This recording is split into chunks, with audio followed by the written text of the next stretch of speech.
बहुत important question, बहुत बहुत बहुत इंपॉर्टेंट क्वेश्चन केमिस्ट्री का। 1 molar aqua solution of an electrolyte A2B3 आपको दिया हुआ है, 60% आयोनाइज, ठीक है, 60% आयोनाइज हो चुका है। Calculate the boiling point of the solution given, आपको Kb की वैल्यू दी हुई है ऑफ H2O इज 0.52, ठीक है। देखो अब हम यहाँ पे क्या करेंगे, हमें दिया हुआ है A2B3। सबसे पहले हम देखेंगे यहाँ पे A2B3 हमारा ब्रेक कैसे होगा। A2B3 आपको पता होना चाहिए कैसे ब्रेक होगा, जल्दी बताओ। 2A+3 एंड प्लस, जल्दी बताओ 3B+2। देखो आपको यहाँ आना चाहिए, ठीक है, -2 का, सॉरी 3B-2, इतना आपको आना चाहिए, नहीं तो ये क्वेश्चन फिर सॉल्व नहीं हो पाएगा। देखो ये आपका, देखो यहाँ पे क्या है, 1 है, ये 0 है, ये 0 है, ठीक है। अब हमें क्या दिया, 60% आएगा, क्योंकि हम उसको 0.6 लिख सकते हैं, तो 0.6 ये हो गया, ठीक है। अब 0.6 अगर ये हो गया तो 0.6 इंटू 2 हो रहा है, ये 0.6 इंटू 2 आपका कितना हो जाएगा, 1.2, एंड इंटू 3 आपका कितना हो जाएगा, 1.8 हो जाएगा ये, ठीक है। इतना आगे समझ में। अब हम क्या करेंगे, अब ये 1 थे, ये 0.6 है, 0.6% आयोनाइज हो चुका है, तो 1 माइनस 0.6 आपका कितना हो जाएगा, 0.4 हो जाएगा।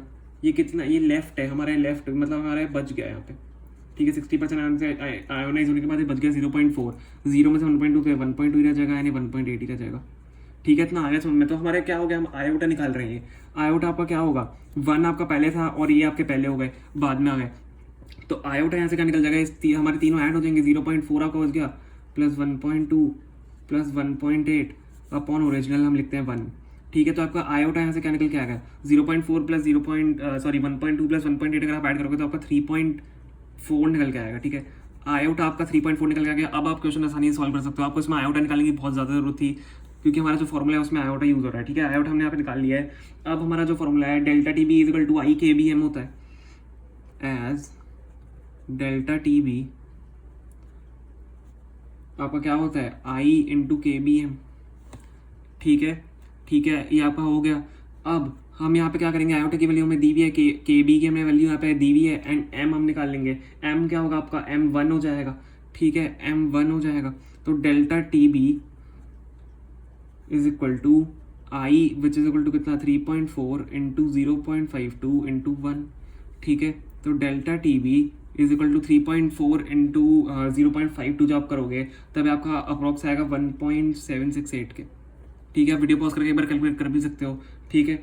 अब डेल्टा टी बी मतलब क्या होगा, चेंज इन टेम्परेचर, तो T2 माइनस T1 हो रहा है, ठीक है। T2 माइनस T1 हो रहा है, हमें T2 निकालना है। T1 आपका क्या होता है, नॉर्मल स्टैंडर्ड टेम्परेचर आपका कौन सा होता है, 373.15 होता है, तो 1.768 हम यहाँ पे लिख लेते हैं। अब T1 को अगर हम उधर भेजें तो T2 की हम वैल्यू निकाल सकते हैं।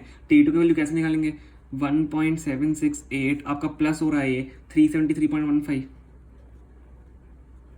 ये आपका हो गया, ठीक है। तो T2 आपका क्या आ गया, T2, तो इसको जल्दी से कैलकुलेट करो वीडियो को पॉज करके, ठीक है। कैलकुलेशन देखो करना बहुत ज़रूरी है आपके लिए, क्योंकि आप एग्जाम में थोड़ी फास्ट हो जाएगी आपकी कैलकुलेशन अगर आप अभी करोगे तो जब आप इसको कैलकुलेट करोगे आपका आएगा 374.918, ठीक है। इतना आपका अप्रॉक्स आएगा, 374.918 केल्विन लगाना नहीं भूलना है, ठीक है, यूनिट्स लगाना नहीं भूलते हैं। तो ये आपका इसका क्या आ गया, आंसर आ गया आपका, क्या हो गया, boiling point of the solution हो गया, ठीक है। तो ये हमारा इसका आंसर है। होप आपको समझ में आएगा, मैंने बहुत ईजी समझा दिया आपको, ये इंपॉर्टेंट क्वेश्चन है, ठीक है। अगर समझ में आए तो प्लीज़ वीडियो को लाइक करना, अगर कोई डाउट है कमेंट में पूछ लेना, एंड चैनल को सब्सक्राइब करना नहीं भूलना है, ठीक है। Thank you so much for watching.